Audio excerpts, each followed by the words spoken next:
Chuck Norris, you mentioned that you've trained a lot of black belts who were in Russia. You're actually quite a big star in Russia. Why is that? Well, you know, amazingly, about 3 years ago, I got invited over there to go to a kickboxing event in Moscow.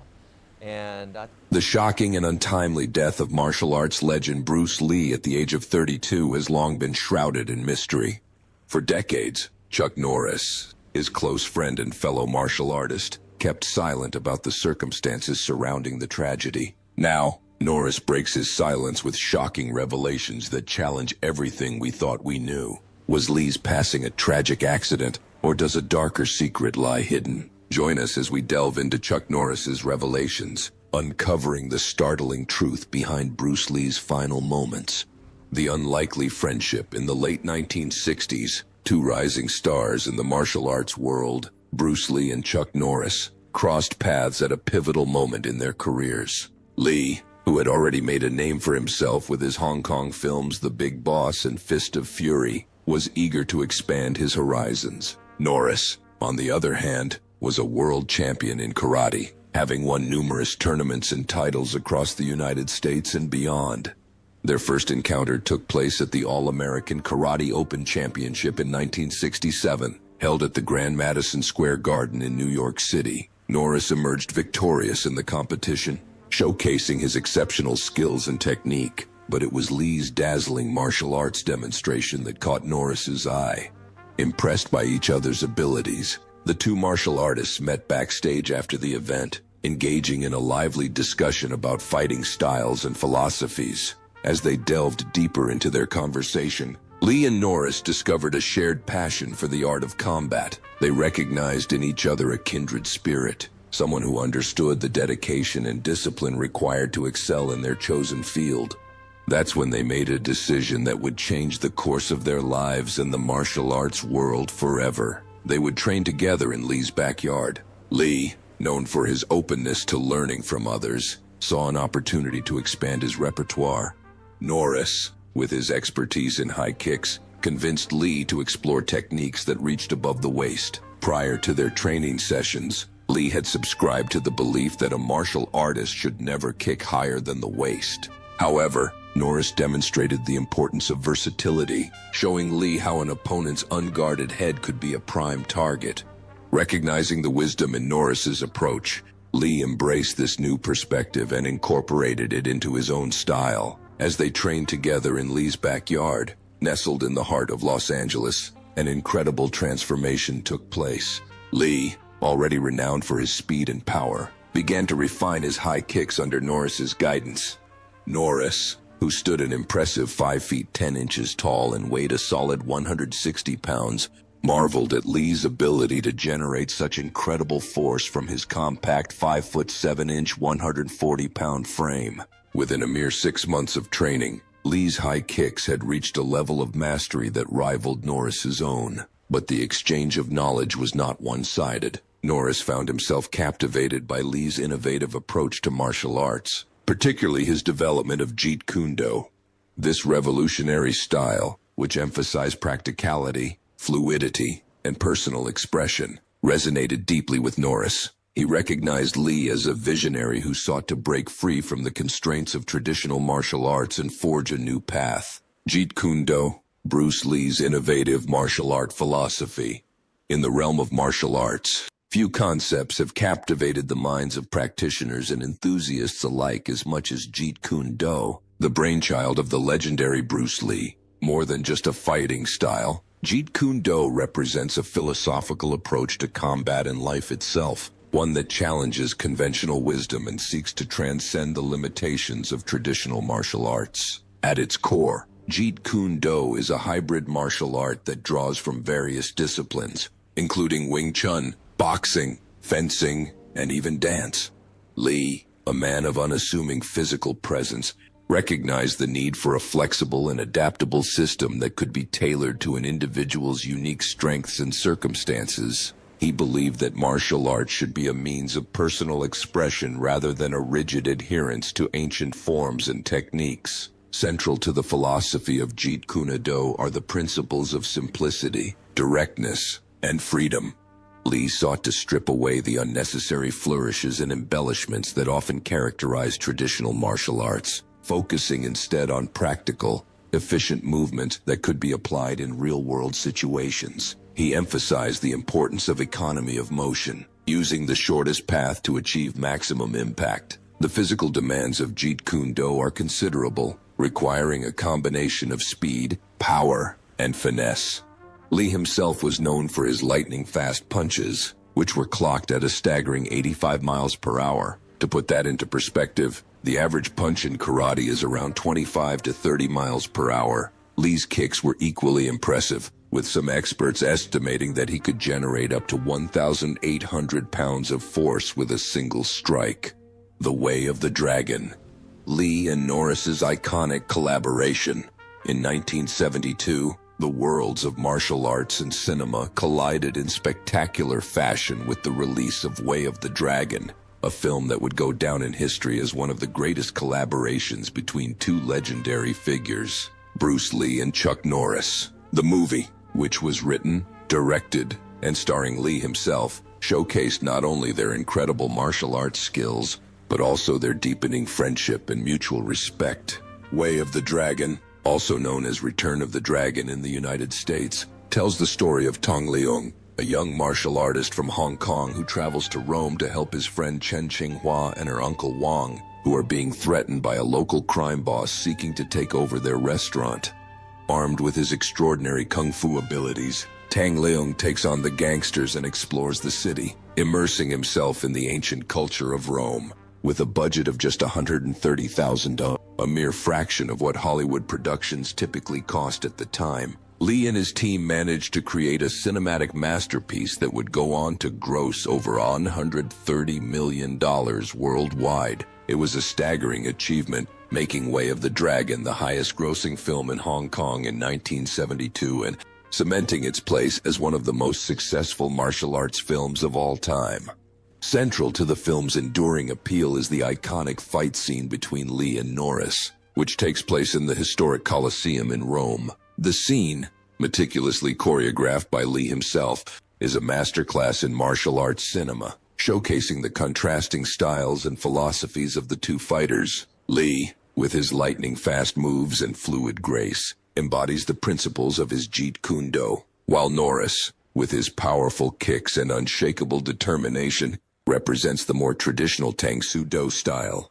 The fight, which lasted a full 10 minutes and 14 seconds, reflected the dedication and skill of both men. Lee and Norris, who stood at 5 feet 7 inches and 140 pounds and 5 feet 10 inches and 180 pounds respectively, performed all of their own stunts and fought with a level of intensity and realism that had rarely been seen on screen before. The scene required 3 grueling days to film, with both men sustaining numerous bruises and injuries in the process. For Norris, the film was a turning point in his career, leading to a string of successful action movies in the 1970s and 80s, including Good Guys Wear Black and The Delta Force.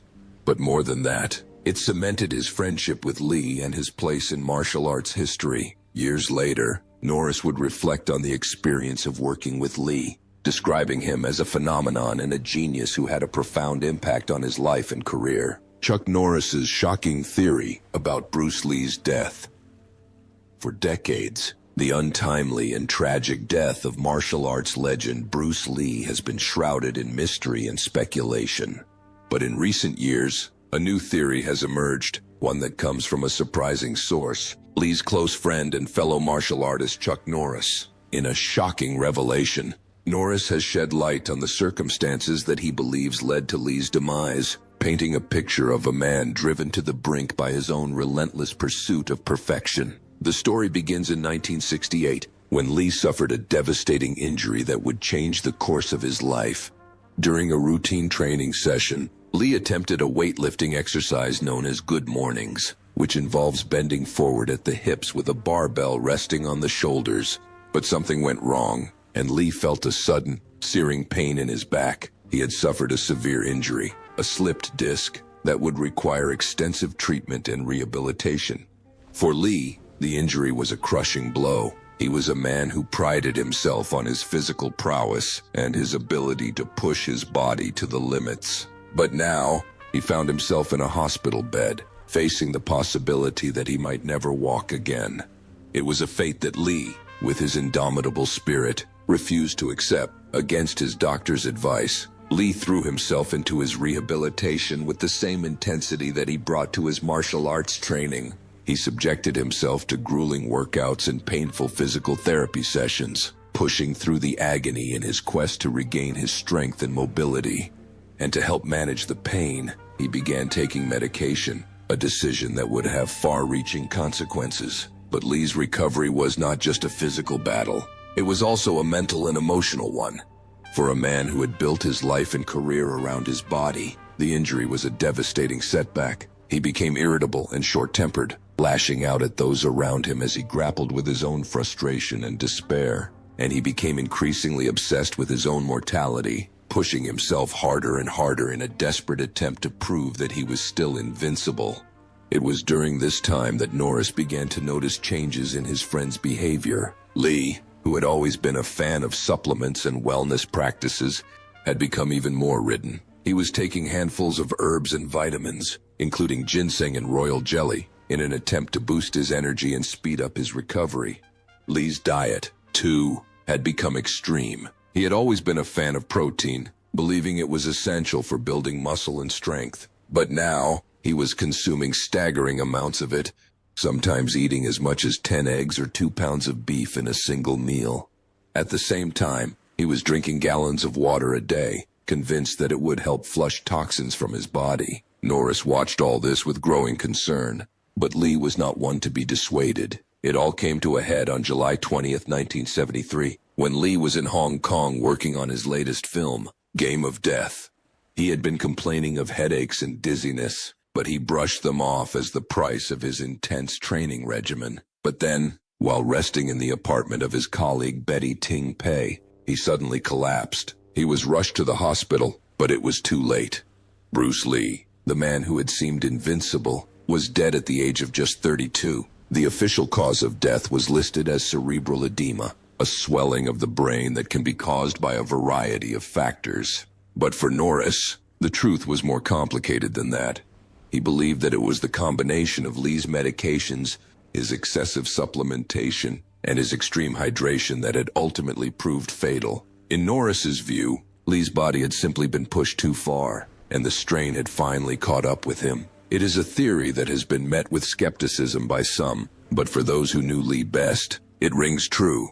They remember him as a man of incredible drive and determination, a man who would stop at nothing to achieve his goals. But they also remember the price that he paid for that determination, the toll that it took on his body and his mind. The heat stroke theory. In the decades since Bruce Lee's untimely death in 1973, fans and experts alike have grappled with the question of what could have caused the sudden and tragic loss of one of the world's most iconic martial artists.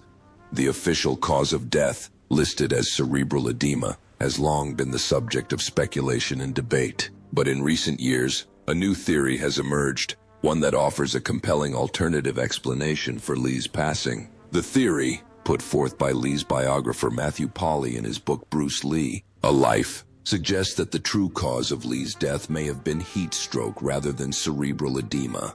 Drawing on extensive research and interviews with those who knew Lee best, Polly presents a compelling case for this alternative explanation, one that sheds new light on the final days of the martial arts legend. At the heart of Polly's theory is the fact that Lee had undergone a controversial operation just a few years before his death to remove his sweat glands. The procedure, which was done for cosmetic reasons to prevent Lee from sweating on camera, had a profound impact on his body's ability to regulate its own temperature. Without the ability to sweat, Lee was at a much higher risk of overheating, especially in the hot and humid climate of Hong Kong where he was living and working at the time. This risk was compounded by Lee's intense training regimen, which often involved hours of strenuous exercise in the heat. Polly points to an incident that occurred just a few months before Lee's death, in which the martial artist collapsed during a dubbing session for the film Enter the Dragon. At the time, Doctors diagnosed Lee with cerebral edema, but Polly suggests it may have actually been an early warning sign of heat stroke. On the day of his death, Lee was in Hong Kong working on his latest film project, Game of Death. The temperature that day was a sweltering 90 degrees Fahrenheit, with humidity levels that made it feel even hotter. Lee had been complaining of headaches and dizziness, but had brushed them off as the price of his intense training regimen. According to Polly's theory, it was the combination of the heat, Lee's lack of sweat glands, and his use of painkillers and tranquilizers that ultimately proved fatal. Lee had taken a pill containing aspirin and meprobamate, a common tranquilizer, before lying down to rest in the apartment of his colleague Betty Ting Pei. But instead of providing relief, the medication may have actually masked the symptoms of heat stroke, making it harder for Lee to recognize the danger he was in. As Lee lay in bed, his body temperature continued to rise, putting increasing strain on his organs and his brain. By the time he was spotted and rushed to hospital, it was too late. Despite doctors' best efforts, Lee slipped into a coma and died shortly thereafter. Polly's theory has been met with both praise and skepticism from experts in the field. Some have hailed it as a groundbreaking new explanation for Lee's death, one that finally provides closure for fans and admirers who have long wondered about the true cause of his passing. Others have criticized it as speculative and lacking hard evidence. The triads theory. In the years since Bruce Lee's sudden and tragic death, countless theories have emerged attempting to explain the mysterious circumstances surrounding his untimely demise. While the official cause of death was listed as cerebral edema, many have speculated that there may have been more sinister forces at work, including the possibility that Lee was the victim of foul play at the hands of one of Hong Kong's most notorious criminal organizations, the Triads. The Triads, also known as the Chinese Mafia, have a long and storied history in Hong Kong and throughout Southeast Asia. Known for their involvement in illegal activities such as drug trafficking, prostitution, and gambling, the Triads have also been linked to numerous high-profile murders and assassinations over the years, often targeting those who threaten their power and influence. According to some theories, Bruce Lee may have been one such target. As a rising star in the world of martial arts and entertainment, Lee had become a cultural icon and a symbol of Chinese pride and identity. His films, which often featured themes of rebellion against oppression and corruption, had struck a chord with audiences around the world, and his growing fame and influence had made him a force to be reckoned with in Hong Kong and beyond. But Lee's success had also made him a target for those who saw him as a threat to their own power and control. Some have speculated that the Triads, who had long held sway over the Hong Kong film industry, may have seen Lee as a challenger to their dominance, and may have sought to eliminate him as a way of maintaining their grip on the business. Others have suggested that Lee may have run afoul of the Triads in more personal ways. As a vocal critic of corruption and injustice, Lee had never been one to shy away from speaking his mind, even when it meant making enemies in high places. Some have speculated that he may have offended or angered members of the Triads through his outspoken views or his refusal to bow to their demands. There is also the matter of Lee's alleged refusal to pay protection money to the Triads, a common practice among businesses and individuals in Hong Kong at the time. As a successful actor and producer, Lee would have been a prime target for extortion by the Triads, and his refusal to comply with their demands may have made him a marked man in their eyes. But perhaps the most chilling theory surrounding Lee's death and the Triads involves the use of a mysterious and deadly martial arts technique known as dim mak, or the death touch. According to legend, dim mak is a strike that targets specific pressure points on the body, causing delayed but lethal damage to the internal organs and systems. Some have speculated that the Triads may have employed a master of this technique to strike Lee down, either as a warning to others who might challenge their power or as a way of eliminating a threat to their interests. Despite the many rumors and allegations that have swirled around the case over the years, no one has ever been charged or convicted in connection with Lee's passing, and the true circumstances surrounding his death may never be fully known. The Lee family curse, a haunting legacy of tragedy and superstition. The sudden and tragic deaths of Bruce Lee and his son Brandon, both at the peak of their careers and both under mysterious circumstances, have long been the subject of speculation and rumor among fans and admirers of the iconic martial arts family. But for some, the true explanation for these untimely losses lies not in the realm of the physical, but in the spiritual, in the form of an ancient and powerful curse that is said to have haunted the Lee family for generations. The origins of the Lee family curse are shrouded in mystery and legend, with some tracing its roots back to the Tang dynasty in ancient China, more than 1,000 years ago. According to one version of the story, a powerful warlord named Li Ke-yong had a falling out with the emperor and was forced to flee for his life, taking his family with him.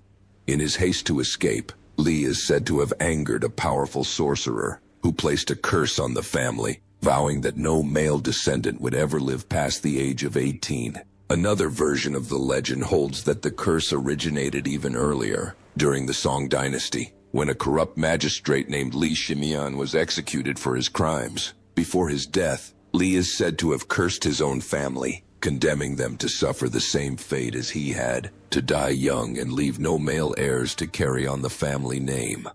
Regardless of its origins, the idea of a family curse has long been a part of Chinese folklore and superstition, particularly among the wealthy and powerful. In a culture where ancestors are revered and family lineage is everything, the idea of a curse that could wipe out an entire bloodline was a terrifying prospect, one that could strike fear into the hearts of even the most powerful clans. For the Li family, the curse seemed to manifest itself in a string of tragic and untimely deaths that stretched back generations.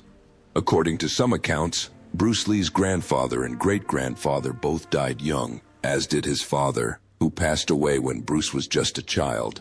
Bruce himself was said to have been born in the year of the dragon and the hour of the dragon, a highly auspicious time that was believed to mark him as a powerful and potentially dangerous figure. As Bruce grew older and began to make a name for himself in the world of martial arts and entertainment, rumors of the family curse began to circulate once again. Some whispered that Bruce was tempting fate by pursuing a career in the public eye, and that his success and fame would only serve to anger the spirits that had long haunted his family. When Bruce died, suddenly many saw it as a confirmation of the curse's power. The official cause of death was listed as cerebral edema, but for those who believed in the curse, there was no doubt that Bruce had fallen victim to the same dark forces that had claimed his ancestors. Brandon Lee's tragic death, a second generation struck by misfortune. The legacy of Bruce Lee, the legendary martial artist and cultural icon, seemed destined to continue through his son Brandon, who shared his father's passion for the arts and followed in his footsteps. Brandon grew up in the shadow of his father's fame, but he emerged as a talented actor and martial artist in his own right. Under the guidance of his father's friend and collaborator Chuck Norris, Brandon honed his skills in martial arts and acting. Norris, who had witnessed firsthand the incredible potential of the Lee family, took Brandon under his wing, providing him with the support and mentorship he needed to navigate the challenges of Hollywood. But despite his promising career and the support of his family and friends, Brandon's life was cut tragically short. On March 31st, 1993, while filming a scene for the movie The Crow, Brandon was accidentally shot with a prop gun that had been improperly loaded with live ammunition. He was rushed to the hospital, but died shortly thereafter. At the age of just 28, the shock and grief that followed Brandon's death were compounded by the eerie similarities to his father's untimely passing. Like Bruce, Brandon had died young, at the height of his career, and under mysterious circumstances that seemed to defy explanation. For those who believed in the Lee family curse, Brandon's death was a chilling confirmation of the dark forces that had haunted the family for generations. Theories abound as to the true cause of Brandon's death, with some pointing to the curse as the culprit, while others speculated about negligence on the part of the film crew or even foul play. But regardless of the cause, the fact remained that another member of the Lee family had been taken too soon, leaving behind a legacy of unfulfilled potential and a family twice struck by tragedy. Beyond martial arts, Bruce Lee's philosophical and artistic pursuits, While Bruce Lee is best known for his incredible martial arts skills and his groundbreaking work in film, his interests and pursuits extended far beyond the realm of physical combat. Lee was a deeply philosophical thinker who drew inspiration from a wide range of sources, from ancient Eastern wisdom to Western existentialism. Throughout his life, Lee immersed himself in the study of philosophy, psychology, and even drama, seeking to understand the human condition and the nature of reality itself. He was a voracious reader, with an extensive library that included works by thinkers like Alan Watts, Carl Jung, and Friedrich Nietzsche. Lee's martial arts philosophy, which emphasized flexibility, adaptability, and self-expression, was deeply influenced by his broader philosophical outlook. He saw martial arts not just as a means of self-defense, but as a way of life, a path to self-discovery and personal liberation. This philosophy extended beyond the martial arts and into every aspect of Lee's life. He was a firm believer in the power of the individual to shape their own destiny, and he encouraged his students and followers to question authority, challenge convention, and follow their own path in life. But Lee's artistic pursuits were not limited to martial arts and philosophy. He was also a talented poet who used his writing to explore his own emotions and experiences. His poems, which were often deeply personal and introspective, offer a glimpse into the inner world of a man who was constantly seeking to understand himself and his place in the universe. And while the mysteries surrounding his life and death may never be fully solved, one thing is certain: Bruce Lee's legacy as a cultural icon, a philosopher, and an artist will endure for generations to come. Thanks for watching, and we'll see you in the next one.